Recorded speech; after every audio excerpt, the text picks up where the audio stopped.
I want you to close your eyes and imagine this with me. Imagine scrubbing toilets while people laugh at you. Imagine being invisible to everyone around you, like a ghost they only notice when they need something cleaned. And now, imagine returning to that very same place one day, not with the mop and bucket, but as the boss, the one who signs everyone's paycheck, the one they have to respect. That's my story.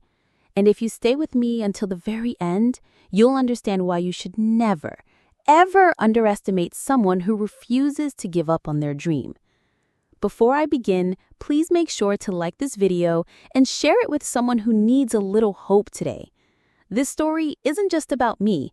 It's about anyone who's ever been counted out, laughed at, or told they'll never make it.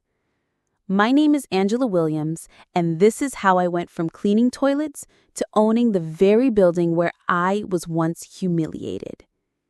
I grew up in a small 2-room apartment on the rough side of town. My mother was a strong woman, raising me and my 2 younger brothers on her own after my father walked out. She worked 2 jobs, barely sleeping, just to keep us fed. Even as a little girl, I wanted to do something to help her. I was the oldest, so I felt responsible for everyone. Life wasn't easy, but I had big dreams. I wanted to go to college, get a degree in accounting, and maybe one day work in one of those tall buildings downtown that seemed to scrape the sky. My mother used to smile whenever I talked about my future. "Angela, you're going to do great things, baby.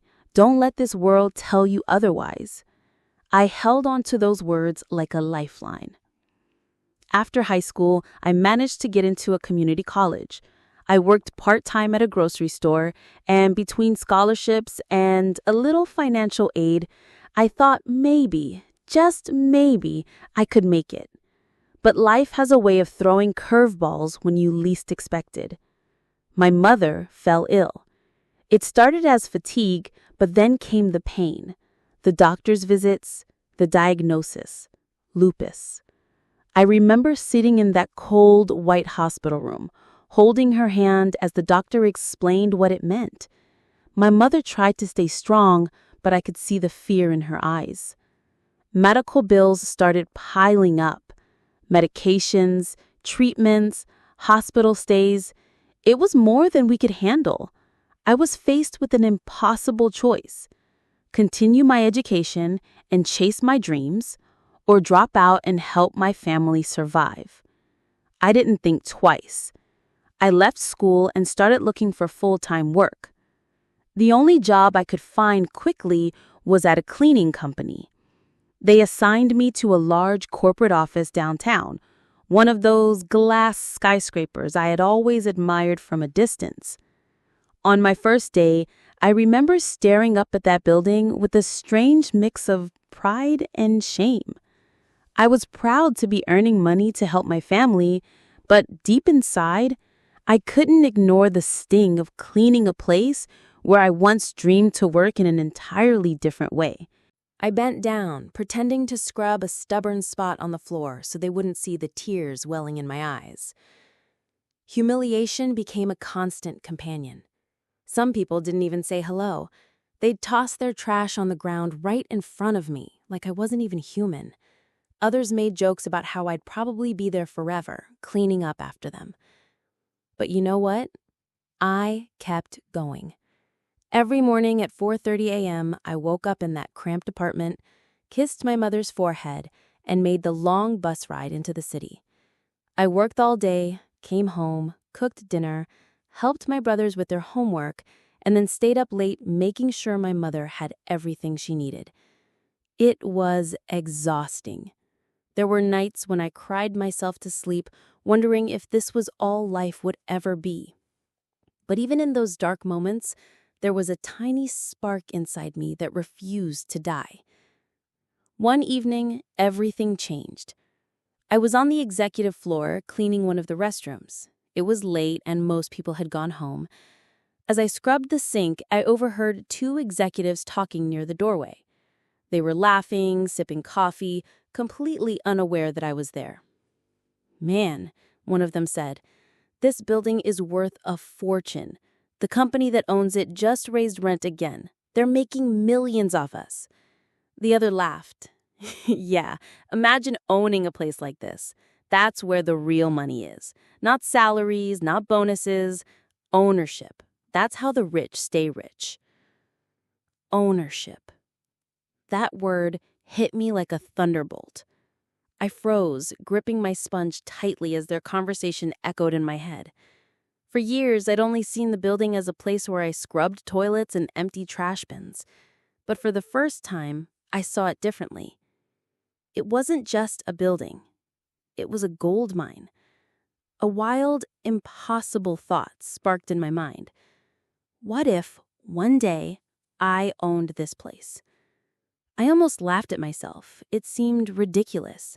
A poor janitor with no degree, barely scraping by, dreaming of owning a multi-million-dollar skyscraper? It was absurd. And yet, the thought wouldn't go away. That night, I couldn't sleep. I lay in bed, staring at the ceiling, my mind racing. I thought about everything those executives had said, about my mother's struggles, about the way people looked down on me.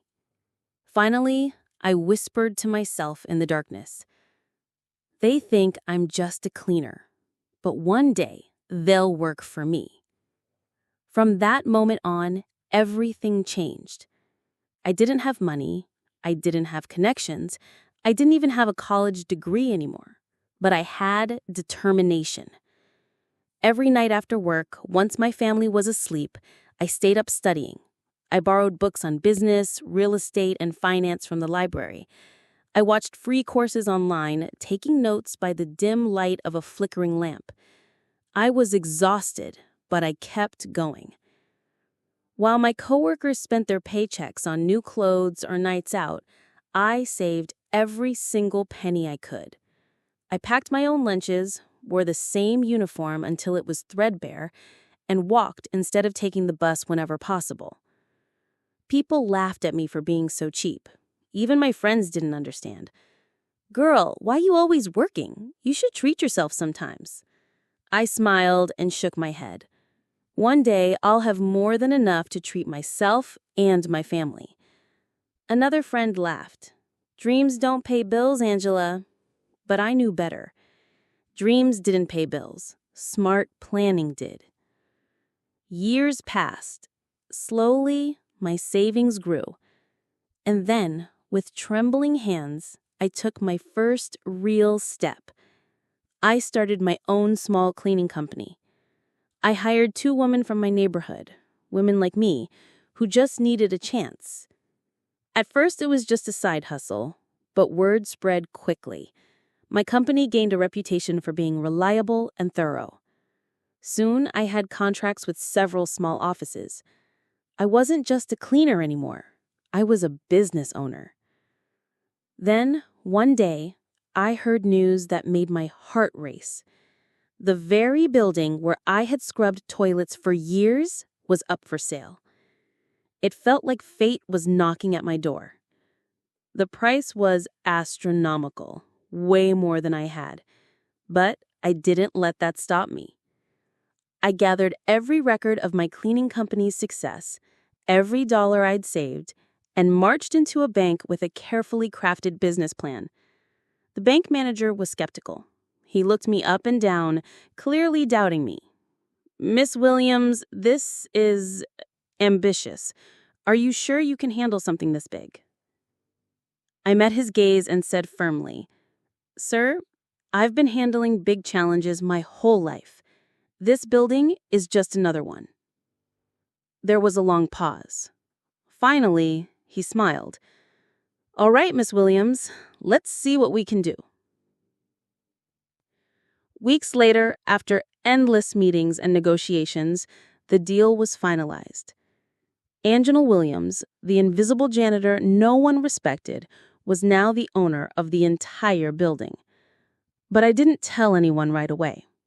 I waited for the perfect moment. The company that rented most of the floors held a big meeting one morning. All the executives were there.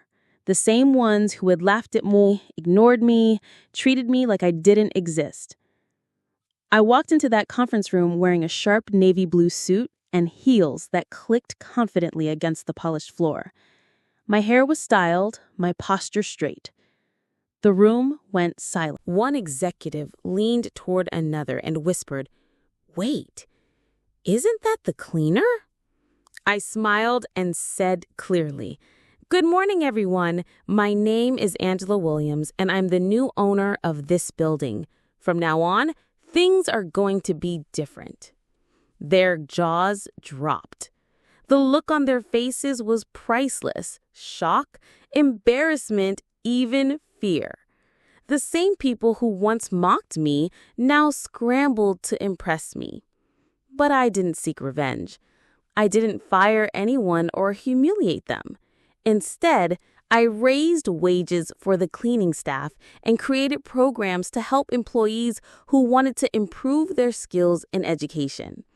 I wanted to be the kind of leader I had always wished for when I was struggling. One day, as I walked through the building, a young cleaner stopped me. Her eyes were wide with admiration. "Ms. Williams," she said softly, "you inspire me. I didn't think someone like me could ever achieve something like this." I smiled and placed a hand on her shoulder. "Believe in yourself," I told her. "Your current situation is not your final destination." And that's the message I want to leave you with today. No matter where you are right now, no matter how people treat you, remember this: your story isn't over. You have the power to change it. I went from cleaning toilets to owning the building. If I can do it, so can you. If this story inspired you, please like this video, subscribe, and share it with someone who needs hope today. Dream big, work hard, and never let anyone tell you what you can't achieve. Because sometimes the people who laugh at you today will be the ones working for you tomorrow.